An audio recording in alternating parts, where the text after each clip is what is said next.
Мы пьем сироп от кашля, но ребенок кашляет еще сильнее. В чем же причина? А вы знали, что кашель не всегда является симптомом заболевания? Прежде чем давать ребенку препараты от кашля или для кашля, нужно понимать, в чем же причина кашля.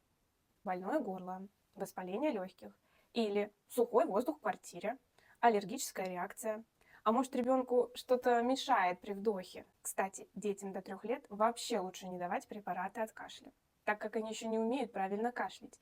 И мокрота просто будет копиться в бронхах и мешать нормальному дыханию, провоцируя еще сильнее кашель. Подробнее о причинах кашля читай в описании. А если было интересно, переходи в мой телеграм-канал, там еще больше полезной информации. Ссылка в шапке профиля.